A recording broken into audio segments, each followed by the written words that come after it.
Hi everyone, back to channel. Today let us start thorax anatomy. So first let us see the osteology of thorax.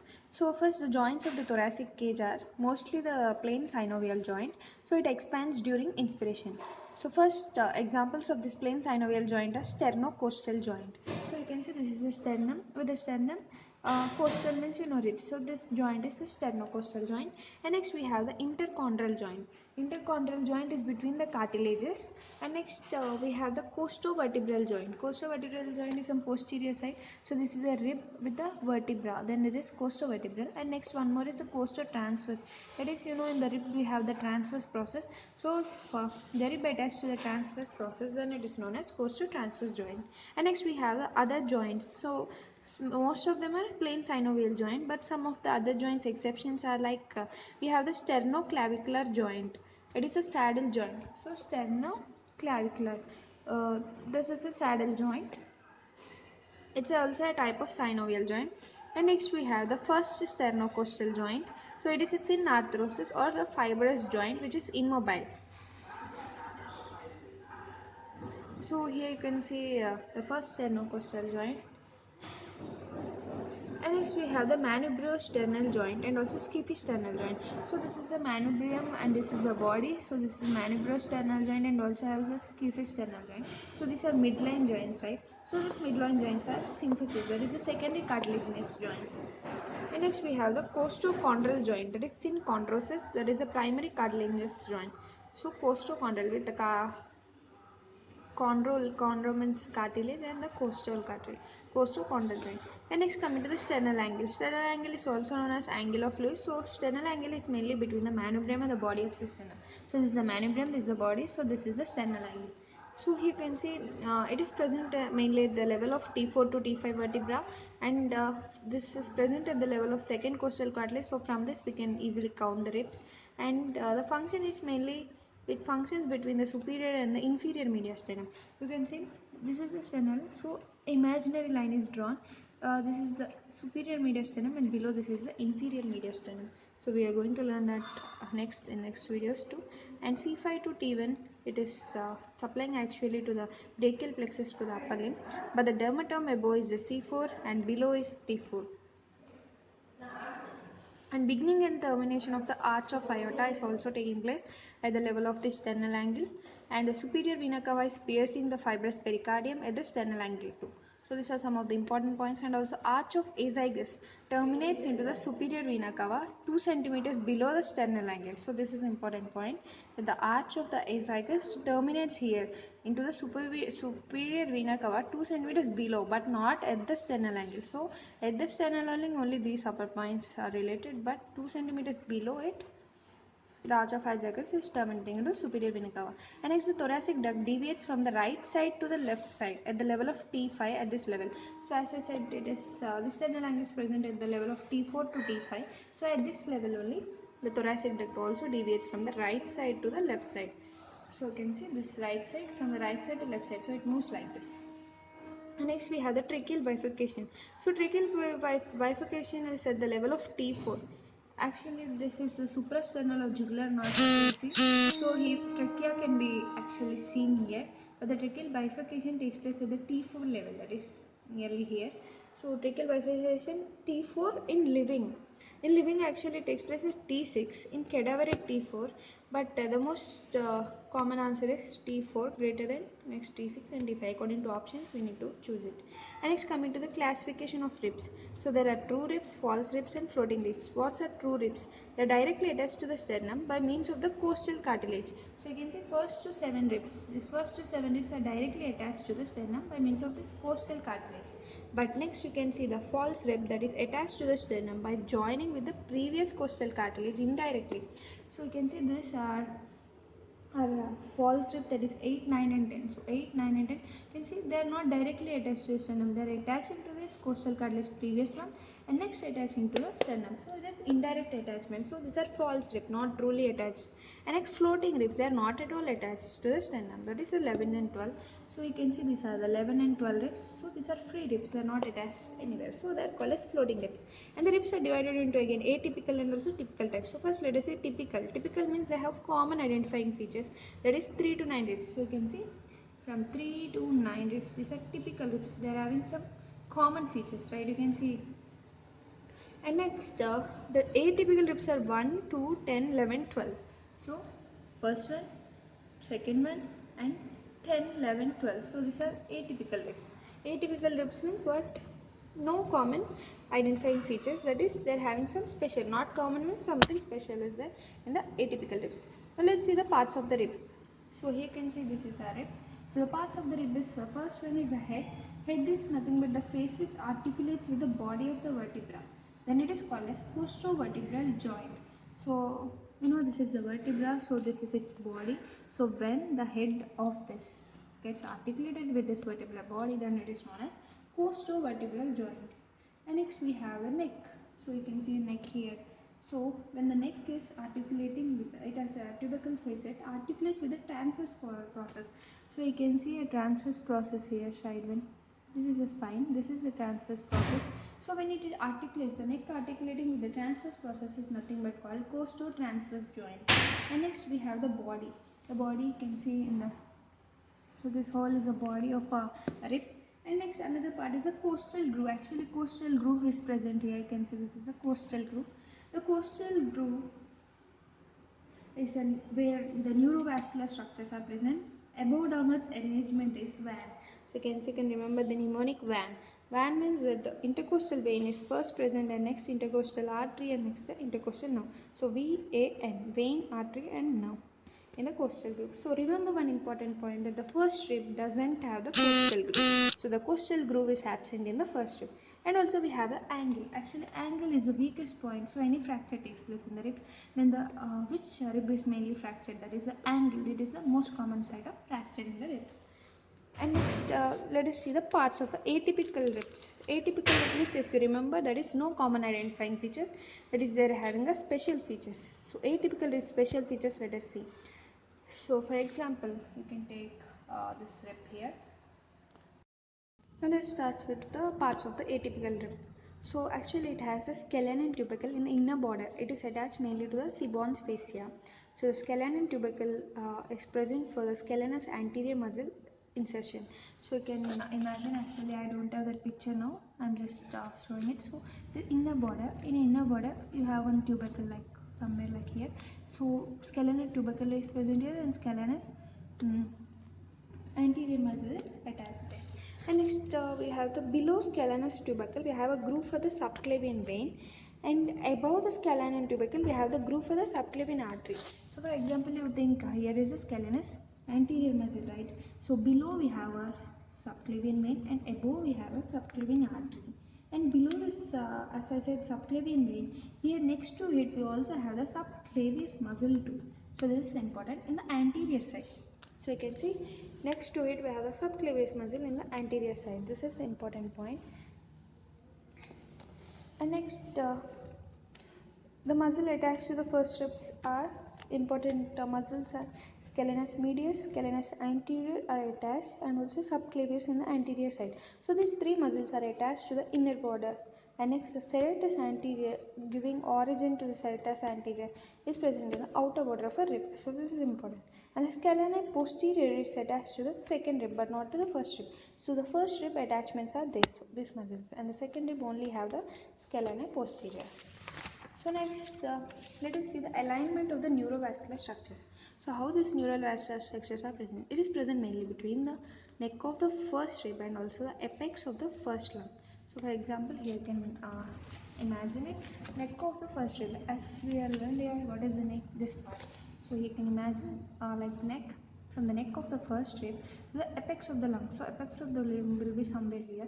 So till this gap, the neurovascular structures are arranged. So what are those, in which order? Like from medial to lateral side. Medial means towards the sternum side, medial to lateral side.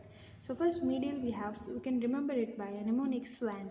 That is, first we have medially sympathetic trunk, and next V means first posterior intercostal vein, and A means superior intercostal artery, and N means first intercostal nerve or nothing but first thoracic spinal nerve. So SVAN means S sympathetic trunk, V for intercostal vein, A for intercostal artery, and N for intercostal nerve or the thoracic spinal nerve. So from medial to lateral side.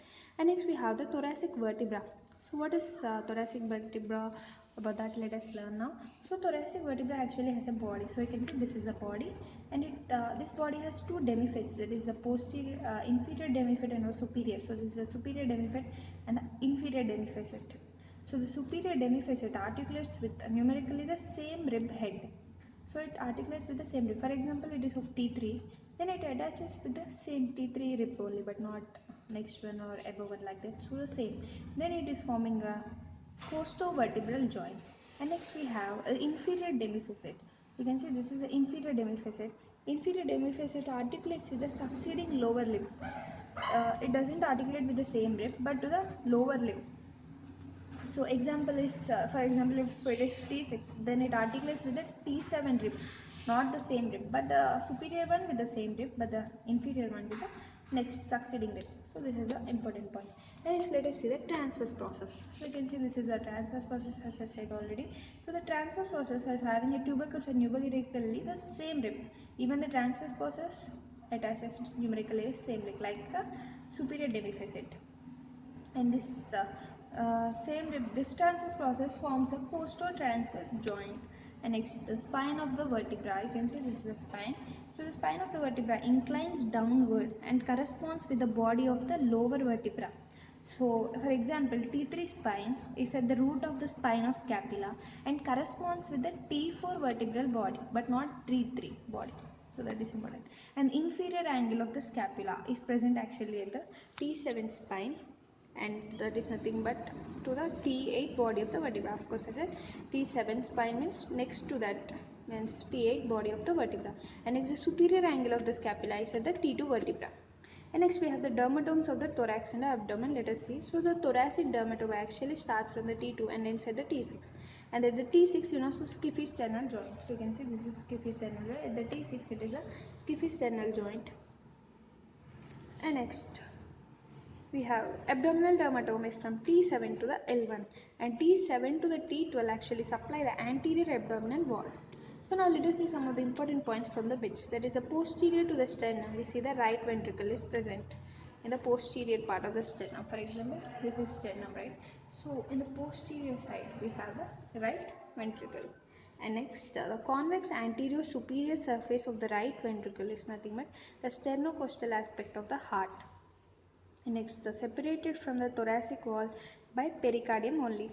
And next, the joint between the 8th and 9th rib with the 7th rib is nothing but the synovial joint, of course. And the costosternal joint is not direct articulation of ribs, but the costocartilage attached ribs to the sternum. And next, the first rib not articulate with the three sides of the vertebra. And next, articulation of the ribs. It has joints. What joints? Costovertebral, that is rib to the vertebra, costotransverse rib to the transverse process, and costochondral rib to the costal cartilage.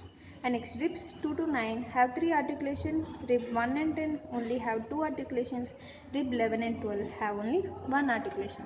So by this we have completed the osteology of thorax. Now let us check out the intercostal space and its contents. So first, what is intercostal space? The space between the adjacent ribs. So you can see these are the two ribs. So the space is nothing but the intercostal space. And it mainly contains the muscle, vessels and also nerves, of course. So first let us see the intercostal muscles origin. So origin takes place from the lower border of the upper rib. So you can see this is the upper rib, this is the lower rib. So origin takes from the lower border, this lower border of the upper rib, and inserted to the upper border of lower rib. So this is nothing but origin and its insertion. Next, what are present? External intercostal muscle, that is downwards, forwards and medially. So you can see this is the external intercostal muscle here. So this is the external intercostal muscle. It is present downward, forward and also medially. And next we have, so next to external intercostal muscle, we have the internal intercostal muscle. So you can see these are the internal intercostal muscle, and next to it we have the innermost intercostal muscles. So you can see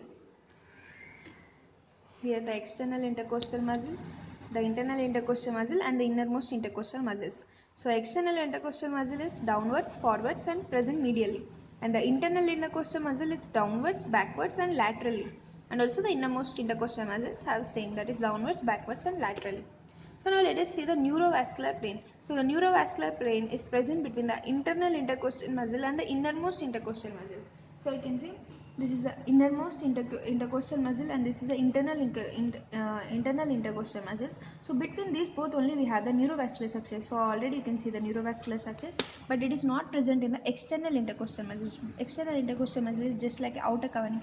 So inner to it we have the internal intercostal muscle and innermost intercostal muscles. So between these both muscles only we have our neurovascular structures. So the neurovascular structures you can see the in the intercostal it is done. And the muscles of inspiration, we know this, that is the diaphragm and also the external intercostal muscle. And the accessory muscles of inspiration are the scalene muscle, sternocleidomastoid.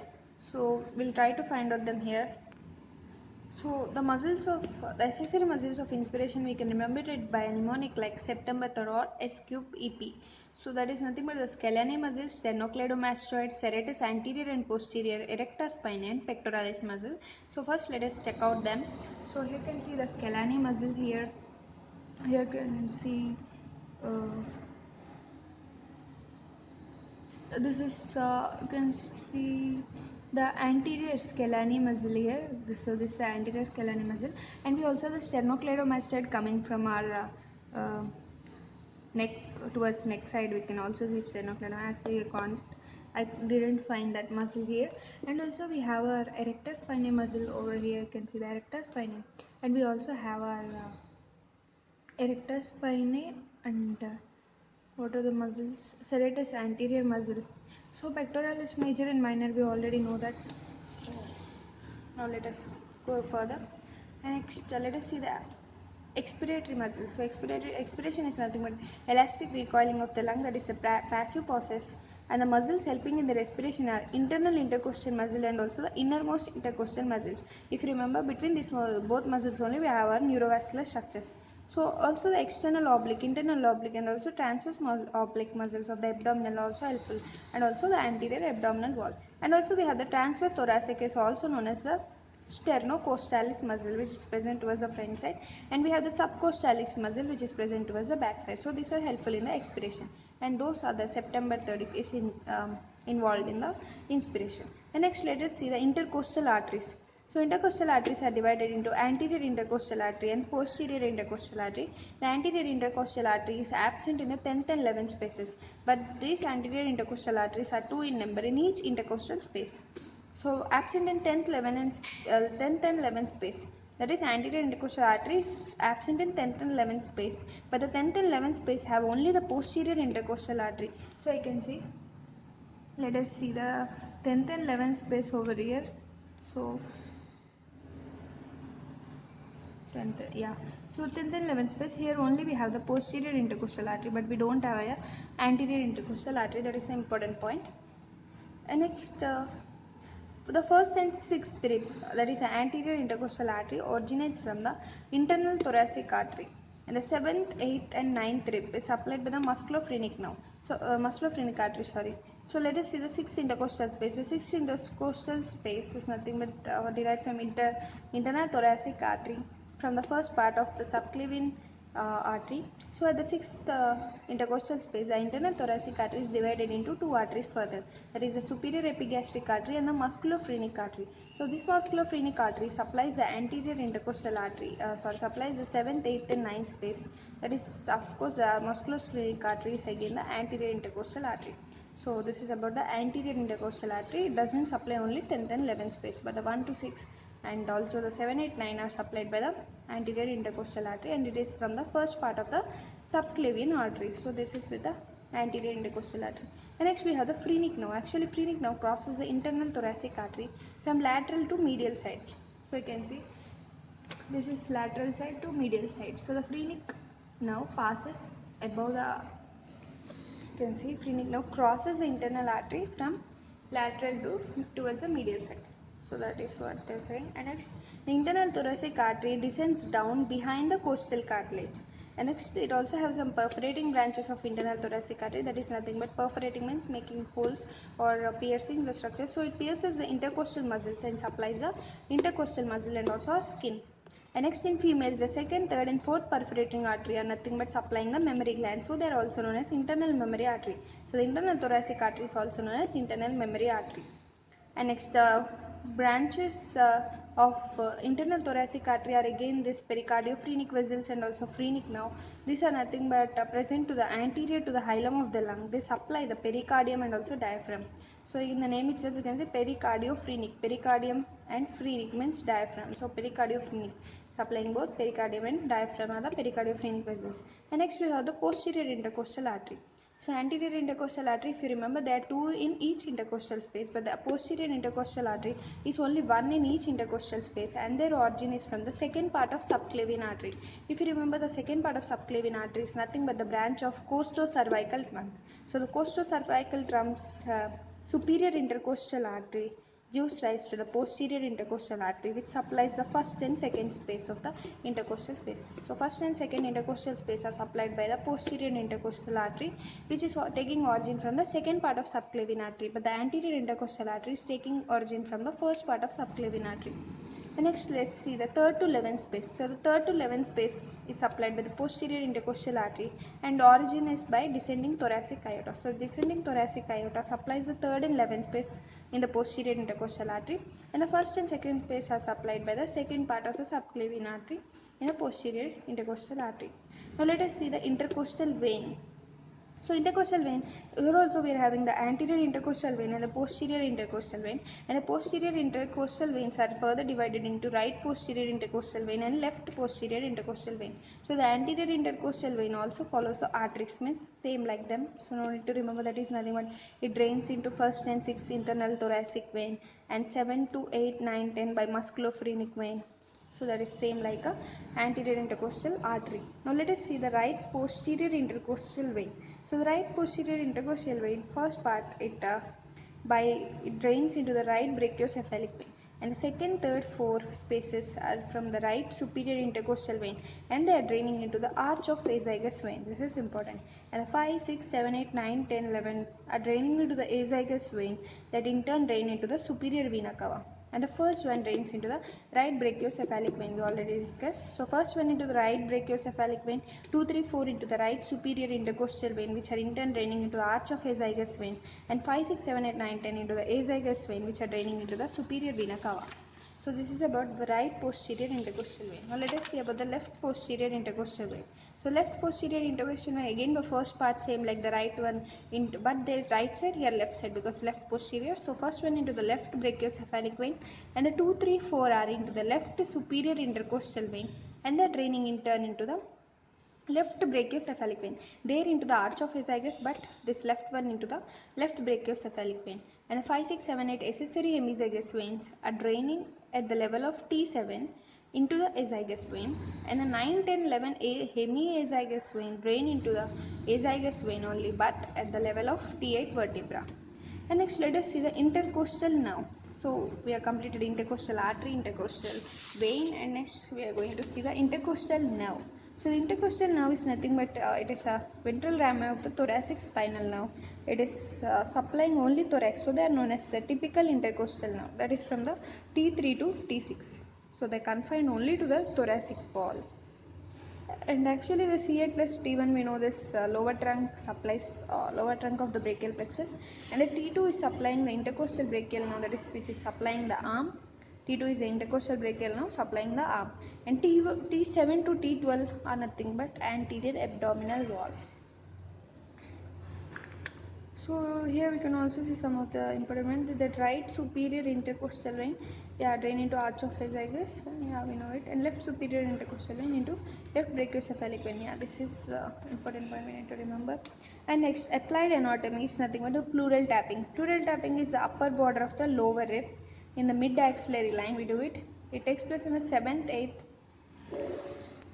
So we do pleural tapping in the 7th, 8th and 9th intercostal space, and the structures pierced are, so from above you can imagine, first we pierce the skin, and next the superficial fascia, next the deep fascia, and next the first pierced muscle is serratus anterior, and next we are going to into our external intercostal muscle, intercostal space muscles, that is external intercostal muscle, next internal intercostal muscles, and innermost intercostal muscle in the order, and next into the endothoracic fascia, and final into the parietal pleura. We should not pierce behind the parietal pleura because it may lead into death of the patient. So up to parietal pleura, if we pierce, we get a fluid and we need to color it. This is nothing but the pleural trapping. So pulmonary or visceral pleura is not pierced. It's a very important point because it's between a life-saving matter. And next, let us see the branches of internal thoracic artery. Yeah, we know it. Once again, let us revise the musculophrenic and also superior epigastric artery. These are the terminal branches. And intercostal anterior artery, perforating branch, and pericardiophenic vessels are the intermediate branches. And next, let us see at the 10th intercostal space, the vessels are, 10th intercostal space is not supplied by anterior intercostal artery but only supplied by the posterior intercostal artery. If you remember, posterior intercostal artery, only one artery in the intercostal space, but the anterior intercostal artery are two arteries in the intercostal space. So T2, it is giving intercostal brachial and supplying the arm. So this is actually the diagram of veins drainage. So this right brachiocephalic, left brachiocephalic. This accessory hemizygous, into which part already we have discussed. So from which we have some important points like the intercostal nerve distribute the primarily to the thoracic and the abdominal wall. And the first thoracic nerve, that is secondly passed to the brachioplexus, and 3, 4, 5, 6 to the thoracic wall, and 7, 8, 9, 10 to both thoracic and also abdominal wall. And the subcostal nerve is nothing but supplying to the abdominal wall and also gluteal skin. And the lateral cutaneous branch of the second intercostal nerve supply the skin of the axilla and also the upper part of the medial aspect of the arm. So this lateral cutaneous branch is a source of the referred cardiac pain. And next, the subcostal nerve is nothing but the ventral ramus of the T12 supply the abdominal wall and also the gluteal skin and branch to the pyramidalis. So this is about, so by this we have completed our intercostal space and its contents too. Start with the pericardium and the heart. So pericardium, first let us see the pericardium. So pericardium, you can see heart. So pericardium is nothing but the outer covering of the heart. So here we have the fibroserous sac. Fibrous sac is nothing but the outermost layer. It is derived from the septum transversum. So fibrous sac is actually adherent to the central tendon of the diaphragm. So you can see this is the central tendon of diaphragm and it's adherent to it. That is nothing but our fibrous sac. And the inner serous sac we have, that is divided into the parietal peritoneum and also, parietal pericardium and also visceral pericardium. So you can see this is the outer sac, and inner we have two layers of serous sac, that is parietal means outer and visceral means attached to the pericardium. And next let us see the pericardial cavity. Of course, pericardial cavity is present between these two layers of the serous sac but not the fibrous sac. Fibrous sac is just like outer covering, but the serous sac is the one which is divided into parietal and visceral. So between this parietal and visceral we have a pericardial cavity. And next let us see the development. So how the fibrous sac is developed? It is derived mainly from the septum transversum. So the septum transversum is also giving rise to the central tendon of the diaphragm. So the septum transversum is nothing but the undivided part of the lateral mesoderm. So reflecting part is nothing but the serous sac is the reflecting part. In that the parietal pericardium is derived from the parietal layer of lateral mesoderm, and the visceral pericardium is derived from the splanchnic layer of the lateral mesoderm.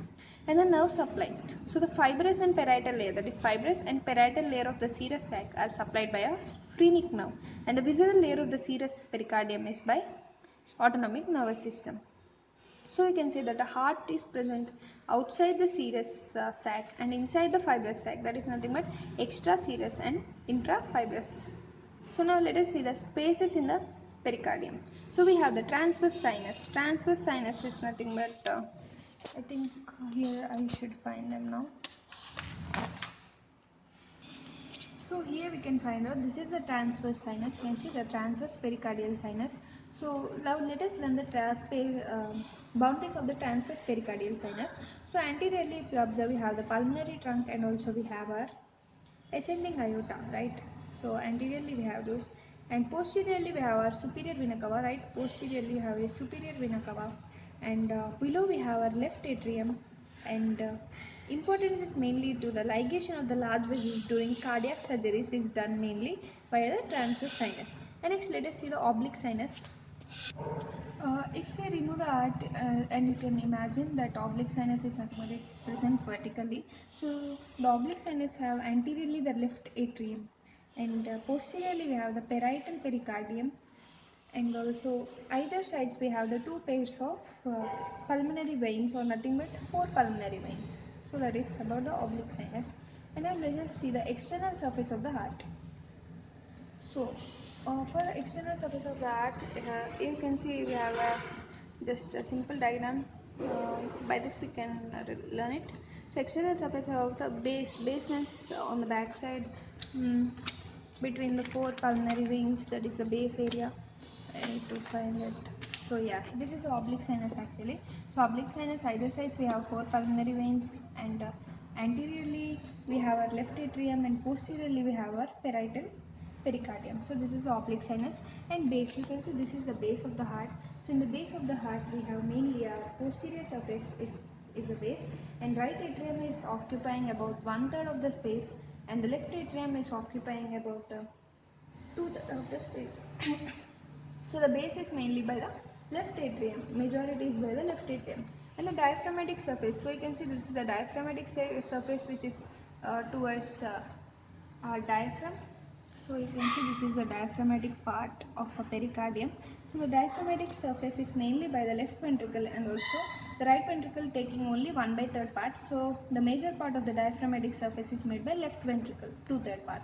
And the anterior surface is mainly by the, so here you can see the anterior surface of the heart normally this diagram. So anterior surface of the heart is mainly by the right ventricle. Right ventricle is taking the major part in the anterior surface of the heart, that is 2/3, and also we have the left ventricle that is only taking part 1/3, and we have a right atrium, right auricle. So you can see this is the right atrium, and we have the right auricle, and also we have a left auricle. So these are the parts which is in the anterior surface. So one more important point is that about the transverse sinus and oblique sinus is, below the transverse sinus we have the left atrium, and in front of oblique sinus we have our left atrium. So left atrium is present commonly between, that is below transverse sinus and in front of the oblique sinus. So this is the thing. And first let us see this diagram. So you can see the right surface we have in superior vena cava, and down we have inferior vena cava, and right border is mainly having the right atrium, and inferior border is mainly having a right ventricle and left ventricle. Left ventricle is playing the major role in the inferior border. In the left border you can see we have the left ventricle and also left atrium. So base is posteriorly, and anteriorly we have right ventricle surface. So this is all about heart. And next, crux. Crux is nothing but the meeting point of all septums. So here we can try to see the crux of the heart. So this is the crux of the heart. Crux means meeting point of all septums. So here we have the interatrial septum, that is between two atria we have the interatrial septum, and also between two ventricles we have an interventricular septum, and we also have the posterior atrioventricular septum. So this is posterior side, so posterior atrioventricular septum. These all things, crux is nothing but meeting of the all segments. So here we can see this is the crux of the heart. And next, the blood supply of the heart. Heart is supplied mainly by the coronary arteries, and we know it is derived from the aortic sinus. So here you can see the aortic sinus. So aortic sinus is divided into the anterior part and the posterior part. So anterior aortic sinus gives rise to right coronary artery, and posteriorly we have left and right side, and the left side gives rise to left coronary artery, and right side, that is non-coronary sinus, it does not give any coronary artery. So only two coronary arteries are forming from our aortic sinus, that is right coronary artery and left coronary artery. So now first let us learn about the right coronary artery. So right coronary artery descends between the pulmonary trunk and the right auricle. So here you can see this is the pulmonary trunk and this is the right auricle. So first right auricle. So between these two things, first the right coronary artery starts like this, and after starting like this it goes like this and winds inferiorly and goes backward, that is to the posterior surface. So you can see in the posterior surface it is coming like this.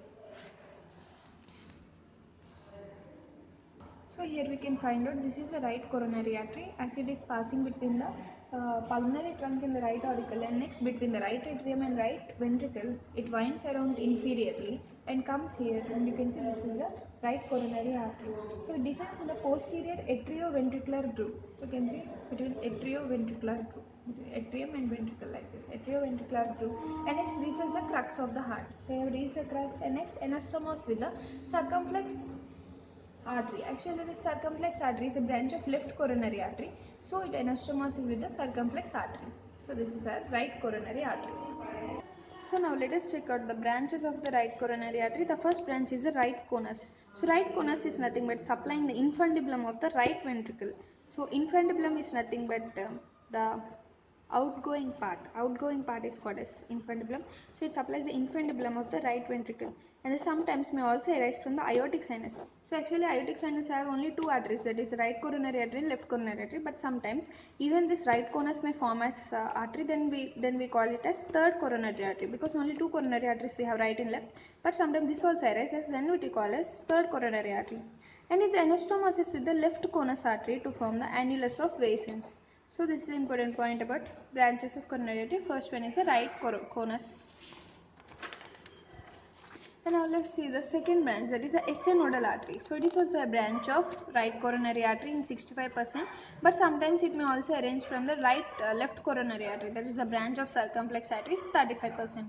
So it ascends between the aorta and the right auricle and turns laterally and goes to the SVC opening.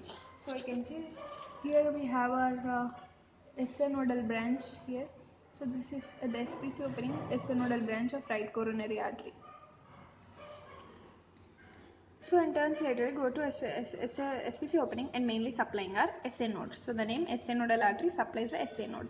And next we have the right marginal artery. Right marginal artery follows the inferior border up to the apex, also called as acute marginal.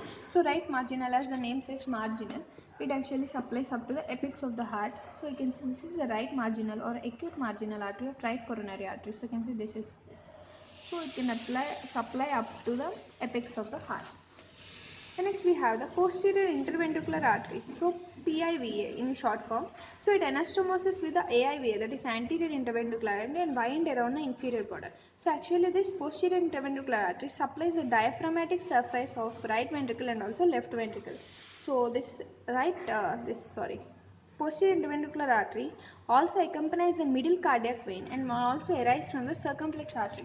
So the posterior interventricular artery, we can see it here, wait. So this one is the posterior interventricular artery. It also accompanies, so you can see this is the vein, that is the middle cardiac vein. So middle cardiac vein and posterior interventricular artery are passing between the interventricular groove. So this is the posterior interventricular artery, which is branch of our right coronary artery. So now let us see the branches of this posterior interventricular artery, that is the septal branch, which supplies the posterior one third of ventricular septum, and it inverted cross may also supply our AV node. So this is the only branch of posterior interventricular. So here you can find out these septal branches actually. So these are the septal branches from the posterior interventricular artery. And now let us check out the left coronary artery. So left coronary artery is having actually the greater diameter when compared with the right coronary artery. So left coronary artery actually descends between the pulmonary trunk and left auricle. So you can see here, this is the pulmonary trunk and this is the left auricle. Left auricle is here. So right.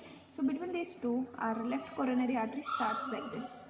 And now the left coronary artery is divided into the anterior interventricular artery or AIVA and the circumflex artery. So you can see this is a circumflex branch of left coronary artery and this is the anterior interventricular artery. So these two are the branches of the left coronary artery. So left coronary artery, first let us learn about anterior interventricular artery. So it winds around the inferior border and anastomoses with the posterior interventricular artery, right? And the anterior surface of the right ventricular and left ventricle are supplied by this, and it accompanies mainly the great cardiac vein and descends in the anterior ventricular groove. So and it gives the three branches, it is a ventricular rami, septal branch and also diagonal artery. So you can see this is a diagonal artery, we have seen this. So this is a diagonal branch of our left coronary artery, and you can see this is the great cardiac vein which is accompanying the anterior interventricular artery, and here also we have the obtuse marginal artery, that is the left. So the left marginal artery is also called obtuse marginal artery and the right marginal artery is called as acute marginal artery, and this is the anterior interventricular artery. And this is not but left coronary artery branches, and this is a circumflex branch of left coronary artery, and this is a great cardiac vein, and this is a diagonal branch. So we have seen all the branches. So ventricular ramming is nothing but giving the sternocostal branch to the right ventricle and left ventricle, and the septal branch supplies the anterior two-thirds of the interventricular septum, and the diagonal artery supplies the anterior and lateral surface of the left ventricle, and the circumflex artery is present between the left auricle and left ventricle, and the posterior part of atrioventricular circus of the left atrium or left ventricle wind around the left border and anastomos at the crux with the right circumflex artery. So you can see this is the crux. So it get anastomos with the right coronary artery. So left coronary artery and right coronary artery get anastomos at the crux where the anterior interventricular artery and posterior interventricular get anastomos. That is the posterior interventricular artery get anastomos with the circumflex artery. Then this point is called as, this also has a name, that is nothing but called Kugel's anastomosis. We are going to see that too. So we completed the branches of and that left coronary artery too. So let us see the branches of circumflex artery. So circumflex artery branches to left atrium and left ventricle. It has the left marginal artery. We already showed that obtuse marginal artery reach up to the apex. And in 35% of the cases, the SA nodal artery is a branch of circumflex. So the atrial branch of circumflex artery is called Kugel's artery. Why? Because the anastomos with the RC, I said already. So atrial branch of circumflex artery anastomos with the atrial branch of right coronary artery. Then it is known as Kugel's anastomosis. So in some cases, rare cases, that is posterior interventricular artery may arise from the circumflex artery. Then this means here you can see both the posterior interventricular artery and also anterior interventricular artery now are the branches of left coronary artery. Then the entire ventricle and the entire septum is supplied only by the left coronary artery. So now this is known as left dominance. So this left dominance has a bad prognosis. And next we have, in majority of case, the posterior interventricular artery mainly arises from the right coronary artery. Then it is known as right dominance. Actually right dominance is most common, and it is this doesn't have that much bad prognosis, but the left dominance having very bad prognosis. And the balance type is nothing but the posterior interventricular artery is 2 in number and comes from both the right coronary artery and left coronary. Sorry, so yes, circumflex artery is nothing but the left coronary artery branch and supply by the posterior one-third of the interventricular septum.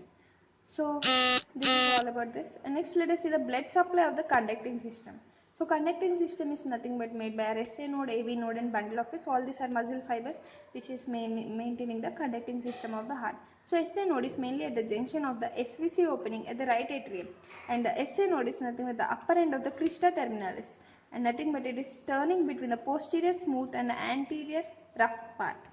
So what are those, we will discuss in detail next. So the SA node, AV node are mainly supplied by the right coronary artery. And remember, AV node is present in the triangle of Koch. And the bundle of His is supplied by the same branch that supplies the AV node. And the bundle of His is again divided into right bundle branch and left bundle branch. So right bundle is only part of the conducting system.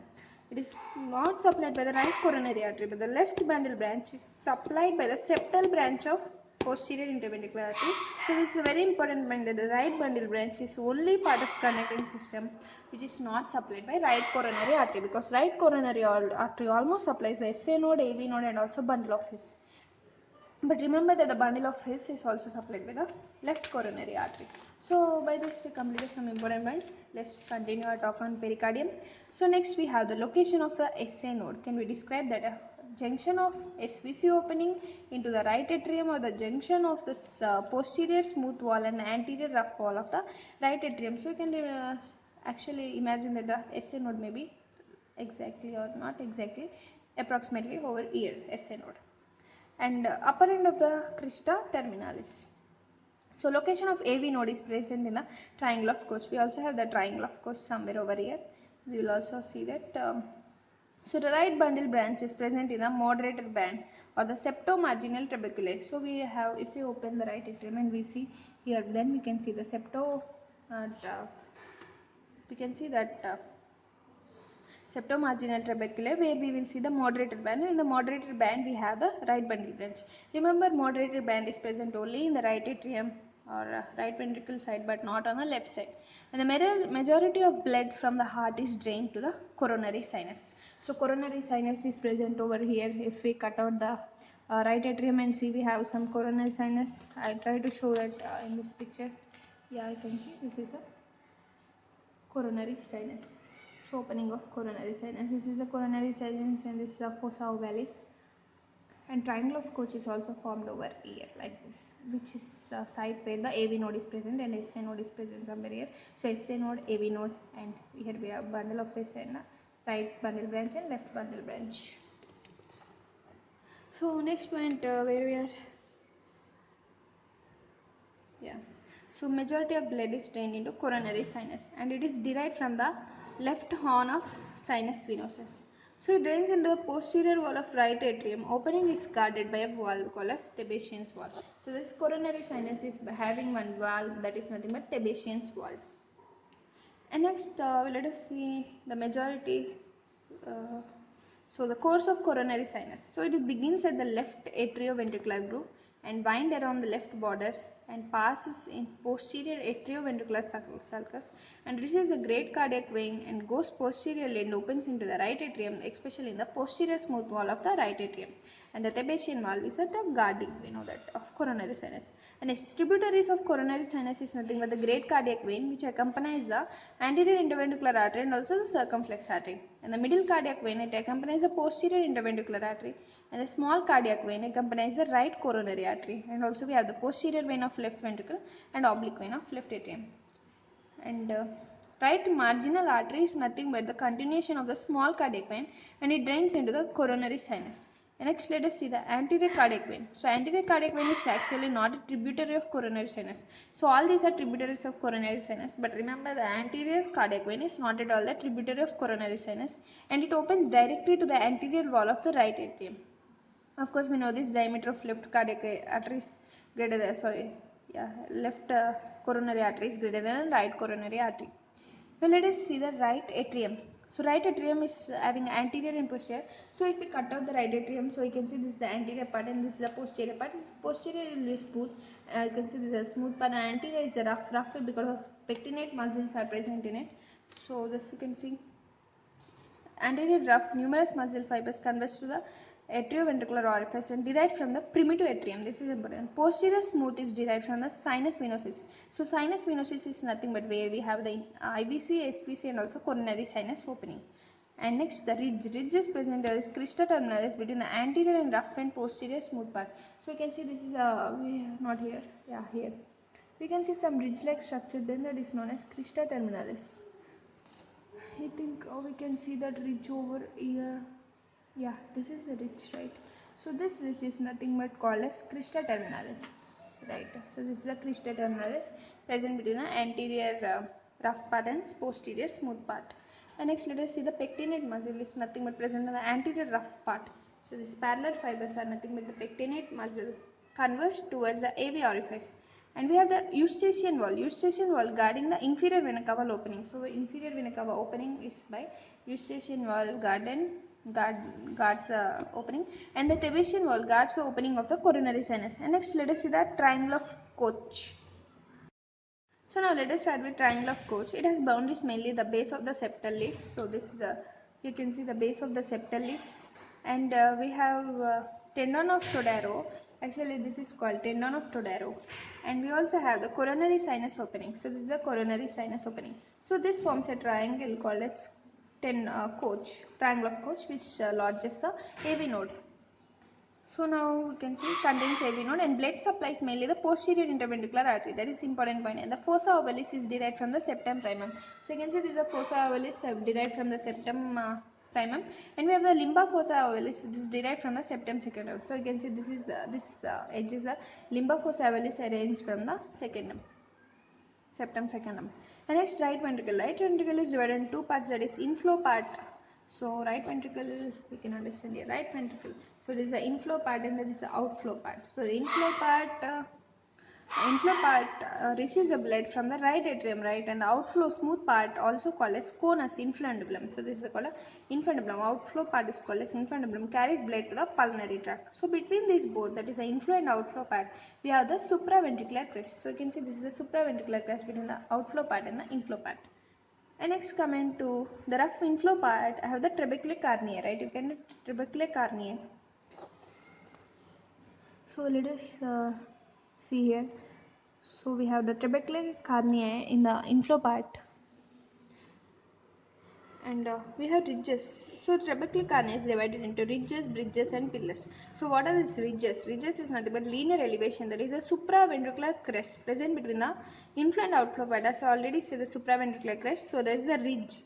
And what is a bridge? Bridge is nothing but ends are fixed and the center part is free. If you remember a bridge like normal bridge, you can, this is an analog, you can compare it. So extend from the ventricular septal wall to the anterior papillary muscle.